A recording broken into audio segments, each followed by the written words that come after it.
राज्याचं लक्ष लागून असलेल्या कसबा विधानसभा मतदारसंघात रोज नव्या चर्चा होत आहेत। मात्र भाजपच्या उमेदवारांकडनं गणेश भोकरे जे मनसेचे कसबा विधानसभा मतदारसंघाचे उमेदवार आहेत त्यांच्या कार्यकर्त्यांना धमकी दिल्याचा आरोप गणेश भोकरे यांनी केलाय।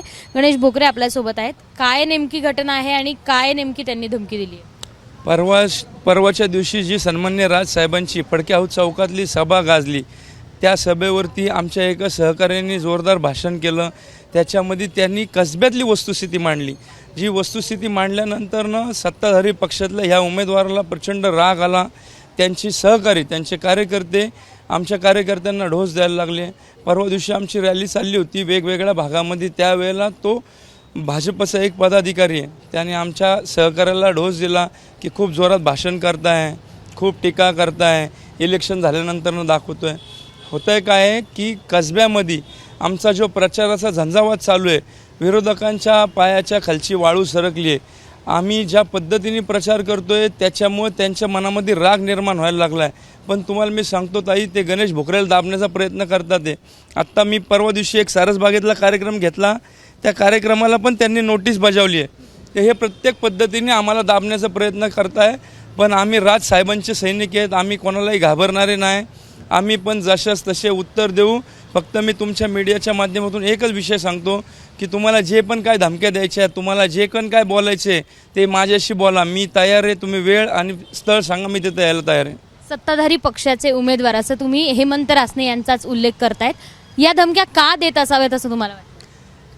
कारण त्यांना दिसतंय त्यांचा पराभव निश्चित आहे। आज कसब्यामध्ये लोकांना परिवर्तन हवं आहे। वर्षानुवर्ष 30 पूर्वी भारतीय जनता पार्टीचे आमदार होते, आत्ता काँग्रेसचे। लोकांचे बेसिक प्रश्न सुटलेले नाही।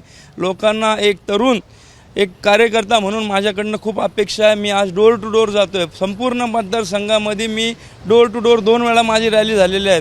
त्यामुळं माझा विजय निश्चित आहे। त्यामुळं त्यांची या घाबरगुंडी होऊन या गोष्टी करतात येते। राज ठाकरे यांचं जेव्हा सभा झाली, पहिली सभा राज ठाकरे यांची तुमच्यासाठी झाली होती, पुणे शहरात किंवा पुण्यातले जेवढे उमेदवार आहेत त्यांच्यासाठी, त्यामुळे त्यांच्या पायाखालची जमीन सरकली असं वाटतं? 100% सन्मान्य राजसाहेब, त्यांची पूर्ण फॅमिली, माझा फॉर्म भरायला वहिनी स्वतः आल्या होत्या। राजसाहेबांची माझ्या इथं पुणे जिल्ह्यातली सगळ्यात पहिली सभा झाली। 2 दिवसामध्ये अमित साहेब ठाकरे माझ्या इथं 2 व्हीलर रॅलीला येणार आहे। त्यामुळं कसब्यामध्ये यंदा फक्त मनसेचं वातावरण आहे, त्यामुळे हे घाबरलेत। तुम्हाला धमक्या देखील आल्या। आता पोलीस कंप्लेंट करणार आहात तुम्ही रासनेंची? आम्ही आत्ता या सगळ्या गोष्टीचं ड्राफ्ट केलं। आम्ही पत्र देणार आहे पोलीस आयुक्तांना की अशा पद्धतीने निवडणूक वेगळ्या ट्रॅकवरती घेऊन चालले, पण आम्ही बी राजसाहेबांचे सैनिक आहे। आम्ही जशाच तसे उत्तर देणारे कार्यकर्ते। हेमंत रासने तुमचे जुने विरोधक पण आहे, 2 निवडणुका तुम्ही त्यांच्या विरोधात, हा कुठला तरी वचपा काढायचा प्रयत्न सुरू असतो? तसं पण म्हणता येईल। मागच्या 2 निवडणुकांमध्ये पण माझा एकदम थोडा निसटता पराभव झाला आहे। त्यामुळे यंदा त्यांना गॅरंटी आहे की हा जो डिफरन्स माझा राहत होता तो यंदा कसब्याच्या विधानसभेच्या निवडणुकीत निघणार आहे। त्यामुळे ते डिस्टर्ब करण्याचा प्रयत्न करतात, पण मी डिस्ट्रॅक्ट होणारा नाही आहे। काही दिवसच बाकी राहिले आहे मतदानाच्या दिवसासाठी, अजून धमकी आल्या तर काय त्यांना इशारा देणार? त्यांनी परत जर धमक्या दिल्या, माझ्या कुठल्याही कार्यकर्त्याला कॉर्नर करण्याचा प्रयत्न केला, तर आम्ही सर्व महाराष्ट्र सैनिक पूर्ण ताकदीने त्यांच्या ऑफिसमध्ये जाऊन त्यांना जाब विचारणार, एवढं या ठिकाणी सांगतो।